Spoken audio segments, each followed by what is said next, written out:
कहते हैं राजस्थान की रेत सिर्फ इतिहास नहीं सिमटती, इन सुनहरी कणों के नीचे दफन है अनगिनत अनकहे किस्से। और इन्हीं में सबसे काला, सबसे खौफनाक नाम है भानगढ़ की हवेली का। दिन की तपती धूप में ये बस एक किला है, लेकिन जैसे ही सूरज ढलने लगता है हवा में एक सन्नाटा सा छा जाता है। गाँव वालों की रूह कांप उठती है, उनकी एक ही चेतावनी सूरज ढलने पाछे वित्ते रैया मरने मौत को न्योत देना है। आर्कियोलॉजिकल सर्वे ऑफ इंडिया ने भी साफ लिख दिया है, भानगढ़ में रात बिताना मना है। लेकिन फिर भी इसकी वीरानगी में कुछ ऐसा है जो आपको अपनी ओर खींच लेता है। साल 2016 दिल्ली से एक डॉक्यूमेंट्री क्रू पहुंचा भारत के सबसे भूता माने जाने वाले इलाकों को कैमरे में कैद करने के लिए। 5 लोग, राज, कविता, अजय, सुरेश, मनीष और उनका ड्राइवर बलदेव। मैं हूं निखिल, ये है काल दास्तान। इस स्टोरी में हम एम कर रहे हैं 50 से 100 लाइक्स का। हवेली के फाटक पर पहुंचते ही बलदेव ने राज को रोका। उसकी आवाज़ में एक डर था। साहब, इन हवेली रो नाम ही डर है, इन रो एको कालो इतिहास है। थका रानी रत्नावती और तांत्रिक सिंजारी बात सुनी। सदियाँ पहले रानी रत्नावती तेरी रानी वह घनी रूपानी और एक ही बात दूर दूर तक ही। सिंधिया तक ने रानी रत्नावती को प्यार हो गयो। मंदर संदरसू उन्होंने वश में करना चाहो तो, पर रानी रत्नावती ने पता लग गयो। गुस्से में इन्होंने इतनी बोतल फेंक दी। वो पत्थर से जो टकराई और पत्थर जादू रो सरसू तांत्रिक को कुचल दियो। तांत्रिक मरता मरता साफ दे गयो। वो बोलियो, आ हवेली और इनमें रहने वाला कोई भी कदे ही चैन से रह सके। जो भी रात इतने से रुक सी एक ही आत्मा सदा वास्ते इतने ही भटकेला। उन टाइम से आज तक इन जगह माथे जो भी रात रुके हो वो सही सलामत नहीं लौटियो। सुबह से ही क्रू हवेली के अंदर शूट कर रहा था। दिन की रोशनी में खंडर उतना डरावना नहीं लगता। टूटी फूटी दीवारें, गिरी हुई छत, पत्थरों पर जड़ी पुरानी नक्काशी। राज ने पहले ही दिल्ली से आर्कियोलॉजिकल सर्वे ऑफ इंडिया के जयपुर ऑफिस से स्पेशल परमिशन ले रखी थी। गार्ड ने एंट्री गेट पर कागज चेक करते हुए कहा, परमिशन सिर्फ सूर्योदय तक है, उसके बाद कोई भी अंदर नहीं रुक सकता। नियम सभी के लिए एक है। साथ खड़े गाँव वालों ने भी चेतावनी दी, सूरज ढलने से पहले बाहर निकल जाना और रानी रत्नावती के कमरे में कदम मत रखना। वहाँ जाने वाला कोई भी सही सलामत नहीं लौटा है। कविता अचानक हंस पड़ी। उसने अजय से कहा, पता नहीं इनकी बातों में क्या सच है क्या झूठ।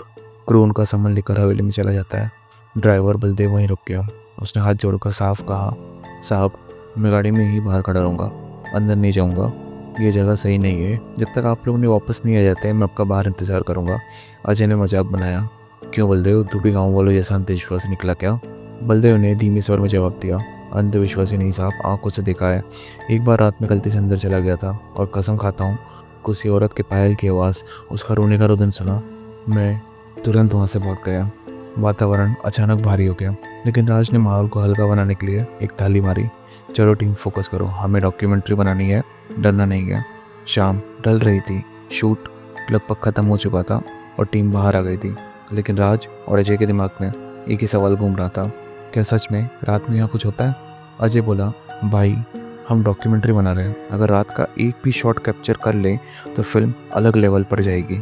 सुरेश थोड़ा सा पीने का शौकीन था, हंसते हुए बोला, वैसे भी दिन भर काम हो गया है, अब क्यों ना थोड़ी पार्टी हो जाए। सुना है राजस्थान की केसर कचौरी बड़ी फेमस है, कहते हैं इसमें केसर, जड़ी बूटी और ड्राई फ्रूट का टेस्ट आता है। राज ने उसे टोकते हुए कहा, यार तू हर वक्त बॉटल ढूंढता रहता है। सुरेश ने शरारती मुस्कान दी, अरे भाई रिसर्च ही तो है, डॉक्यूमेंट्री में कल्चर दिखाना ज़रूरी है, और ये भी तो देसी दारू है। कविता और मनीष थोड़े झिझक रहे थे, पर अजय और सुरेश की जिद पर टीम मान गई। ड्राइवर बलदेव ने गंभीर होकर कहा, मैं गाड़ी के साथ बाहर ही रहूँगा, पर ध्यान रखना गांव वाले रात को शराब बेचने से डरते हैं। कहते हैं सूरज ढलने के बाद हवेली के आसपास कुछ ना कुछ गड़बड़ शुरू हो जाती है, और अगर देर हुई तो मैं अथॉरिटीज़ को कवर कर दूंगा।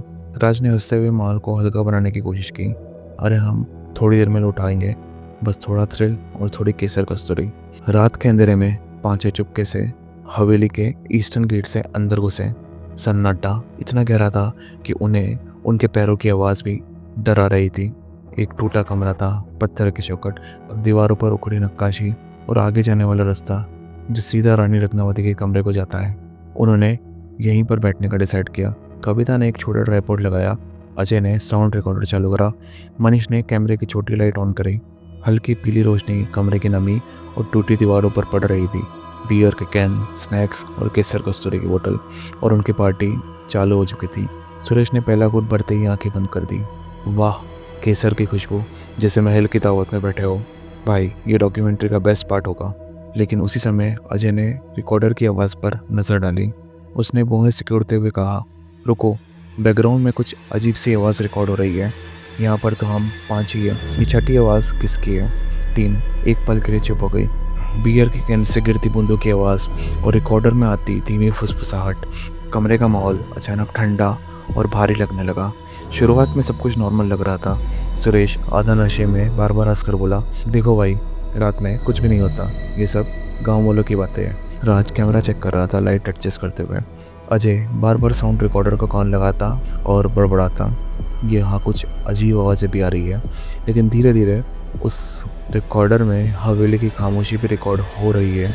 लेकिन धीरे धीरे वो खामोशी ने अपना रूप बदलना शुरू करा। पहली बार हवा की ठंडी लहर चली, फिर अचानक तेज झोंका आया जिसने दरवाजे पर टूटी खिड़की अचानक बज उठी। पत्थरों की दरारों से आती हवा सीटी की आवाज़ कर रही थी। सुरेश ने मजाक में कहा, ये हवेली हमारा स्वागत कर रही है। लेकिन उसकी हंसी थोड़ी अजीब तरीके से दीवारों में गूंज गई, जैसे कोई और भी हंस के जवाब दे रहा हो। अचानक कमरे में कोने से एक शांत आवाज़ आई, पायल की, छन छन छन, जैसे औरत की पायल धीमी धीमी पर लगातार पास आ रही है। कविता का चेहरा पीला पड़ गया। उसने कांपते स्वर में कहा, राज, हमें वापस चलना चाहिए प्लीज़। राज ने कैमरा बंद नहीं किया, बस हल्के स्वर में कहा, डरने की बात नहीं है, ये सब हवा है और हमारा भ्रम। लेकिन तभी अजय ने रिकॉर्डर उठाकर सभी को सुनाया। उसकी आंखें फैल चुकी थी, चेहरा बदल चुका था। रिकॉर्डर में साफ सुनाई दे रहा था पायल की आवाज़, छन छन, और साथ में धीमी सांसों की आवाज़। अजय फुसफुसाया, ये हवा का साउंड नहीं, ये कदमों की आवाज़ है और ये हमारी तरफ ही आ रही है। रात के करीब 10 बजे थे। अचानक धड़ाम, रानी रत्नावती के कमरे का भारी लकड़ी का दरवाज़ा जोर से हिल उठा, जैसे पीछे से कोई उसको धक्का दे रहा हो। सबके दिल रुक गए। अजय ने कांपती आवाज़ में कहा, ये रिकॉर्डर नहीं, ये सच में है। 2 सेकंड की चुप्पी और फिर ठक ठक। अब आवाज़ और तेज थी। दरवाज़ा ऐसे जैसे अंदर से कोई इसे पूरी ताकत लगा के धक्का मार रहा हो। उसकी कुंडी धातु से टकरा कर कर्कश आवाज कर रही थी। सभी ने अपने कान पर हाथ रख लिया। कविता डर से रोने लगी। राज, प्लीज़ चलो यहाँ से। राजा भी मुखौटा लगाए हुए था, कॉन्फिडेंस का। उसका हाथ कांपते हुए कैमरे से रिकॉर्ड कर रहा था। लेंस के सामने बस एक दरवाज़ा और उस पर बार बार अदृश्य बढ़ते पहाड़। अचानक दरवाजे के नीचे से रेत चलने लगी, जैसे अंदर से किसी ने जमीन खुरोची हो। रेत की लकीरों के बीच लाल रंग का गाढ़ा तरल पदार्थ भी दिखने लगा। मनीष पूरी तरह घबराते हुए चिल्लाया, भागो, अब यहाँ से भागो। अचानक पांचों के पैरों में जान लौट आई। वो सब हड़बड़ा कर भागने लगे। सुनसान उनके कदमों की आवाज़ सुनसान हवेली में गूंज रही थी और पीछे का दरवाज़ा लगातार हिल रहा था। कैमरे की लाइट बार बार फ्लिकर कर रही थी और हर फ्लिकर में दीवार पर एक परछाई नजर आती, लंबे बालों वाले औरत की, जो दरवाजे के पीछे खड़ी थी। पांचों जैसे हवेली के ईस्टर्न गेट से बाहर भागे, सांसें तेज, दिल धड़कता हुआ। सबके चेहरे पसीने से भीगे हुए थे। सब एक दूसरे को देखते, फिर अचानक सब ठिठक गए। अजय गायब था। कविता की चीख निकल गई, अजय, वो तो अभी हमारे साथ ही था ना। राज और सुरेश पागलों की तरह उसका नाम पुकारने लगे, अजय, अजय, तुम कहाँ हो? सिर्फ हवेली की खामोशी गूंज रही थी। सन्नाटा इतना गहरा था कि उनकी अपनी आवाज़ें डर पैदा कर रही थी। फिर टूटे पत्थरों के बीच अजय का साउंड रिकॉर्डर पड़ा मिला। राज ने कांपते हुए हाथों से उसको उठाया और प्ले बटन दबाया। रिकॉर्डर में पहले तो बस भाग दौड़ और सांस की आवाज़ थी, लेकिन अचानक अजय की कांपती आवाज़ सुनाई दी, कोई पास आ रहा है। उसके बाद सिर्फ शांति। कविता के हाथ कांपने लगे, उसकी आंखों से आंसू बहने लगे। वो रोती हुई बोली, हमसे बहुत बड़ी गलती हो गई है, हमें तुरंत किसी को बुला लेना चाहिए। सुरेश की आवाज़ भारी थी, पर उसमें डर साफ झलक रहा था। हाँ, अब ये मजाक नहीं रहा। राज ने चारों ओर देखा, अंधेरा, टूटी दीवारें, हवेली की ठंडी हवा। उसे लग रहा था जैसे हर कोने से कोई उन पर नज़र रख रहा हो। ड्राइवर बलदेव, जो बाहर बेचैनी से उनका इंतजार कर रहा था, अचानक शोरगुल सुनकर घबरा गया। उसने तुरंत गांव के चौकीदार और 2 लोकल अथॉरिटी को खबर दे दी। थोड़ी देर में 3-4 लोग टॉर्च और लाठी लेकर हवेली की ओर बढ़े। उनकी रोशनी अंधेरे को चीरती हुई टूटी दीवारों पर पड़ रही थी, जैसे सदियों से सोई परछाइयाँ अचानक जाग रही हो। उनमें से एक गार्ड ने सख्त लहजे में कहा, हमने तुम्हें पहले ही वार्न करा था ना, ये जगह खेल का मैदान नहीं है। अब देखो तुम लोगों ने क्या मुसीबत खड़ी कर दी। राज घबरा कर आगे बढ़ा, उसका गला सूखा था। कांपती आवाज़ में उसने कहा, हमारा एक क्रू का मेंबर अजय, वो अंदर गायब हो चुका है, हमें उसकी मदद करनी चाहिए। विदा की आंखें आंसुओं से भरी थी। उसने धीमी आवाज़ में कहा, वो यहीं था, अचानक गायब हो गया, हमें सिर्फ उसका रिकॉर्डर मिला है। गार्ड्स ने एक दूसरे को देखा, उनके चेहरे पर एक अनका डर। फिर उनमें से एक ने गहरी सांस ली और कहा, अभी इसको ढूंढना सही नहीं है, हम सुबह से ढूंढ लेंगे। पर टीम ने जिद करी। गार्ड्स उनकी जिद के आगे हार मानते, बोला, चलो ढूंढते हैं, लेकिन याद रखना, अगर रत्नावती के कमरे के पास गए तो वापस आना मुश्किल होगा। इतना कहकर उन्होंने टॉर्च की रोशनी आगे करी और काफिला फिर से हवेली के अंधेरे गलियारों में उतर गया। टॉर्च की पीली रोशनी हवेली के अंधेरे गलियारों में गूंज रही थी। हर कदम पर टूटी ईंटों की आवाज़ और दीवार से टकराकर गूंजती खामोशी। अचानक रानी रत्नावती के कमरे से एक कराहने की आवाज़ सुनाई दी। आवाज़ इतनी धीरे थी जैसे लग रहा हो कि कोई फुसफुसा रहा हो, बचाओ।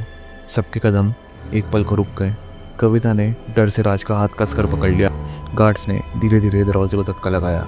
कुंडी कर्कश चीख करती हुई खुल गई और अंदर का दृश्य देखकर सबकी रूह कांप गई। अजय ज़मीन पर बेहोश पड़ा था। उसके कपड़े फटे हुए थे, जिसे नुकीली चीज़ से चीर दिए गए हो। शरीर पर लंबी अजीब खरोंचे थे, जिनसे हल्का खून रिस रहा था। राज और सुरेश ने उसे झकझोरा, अजय होश में आओ। कुछ सेकंड बाद अजय ने आंखें खोली। उसकी सांसें तेज थी, आंखों में डर भरा हुआ था, उसके होंठ कांप रहे थे। वो राजकुमारी इसी कमरे में है, वो मेरी तरफ देख रही है। जैसे ही उसने शब्द कहे, उसकी आंखें पलट गई और वो फिर से बेहोश हो गया। कमरे में सन्नाटा छा गया, सिर्फ टॉर्च की रोशनी दीवारों पर पड़ रही थी। सबके दिल तेजी से धड़क रहे थे। गार्ड्स ने सबकी तरफ देखा और टॉर्च की रोशनी दोस्तों की तरफ करी और एक कड़े लहजे में कहा, आज तुम बच गए, लेकिन अगली बार यहाँ कदम रखा तो शायद जिंदा न लौट पाओ। ये सुनकर सब चेहरों का रंग उड़ गया। राज, कविता, सुरेश, मनीष ने कांपते हुए हाथों से अजय को उठाया। उसका शरीर अभी भी ढीला था, होठों से हल्की सी सिसकियां निकल रही थी। सब ने जल्दी से बलदेव की गाड़ी में से उठाया। इंजन की गड़गड़ाहट हवेली की खामोशी को तोड़ रही थी, पर हवेली की दीवारें मानो अब भी उन्हें ही घूर रही हो, जिसे कह रही हो, यह कहानी अभी ख़त्म नहीं हुई। गाड़ी धूल उड़ाती हुई होटल की ओर चली जाती है। पीछे काली हवेली का साया रात के अंधेरे में और भी गहरा होता चला जाता है। राज सोचता है, उस रात बानगढ़ की हवेली में जो हुआ, उसने हमारी ज़िंदगी को हमेशा के लिए बदल दिया। आज भी मैं अजय की आंखों में देखता हूँ, मुझे वो खौफ साफ दिखाई देता है। रत्नावती का कमरा अब भी बंद है। कहानी यहीं ख़त्म होती है। अगली कहानी कभी और सुनूंगा।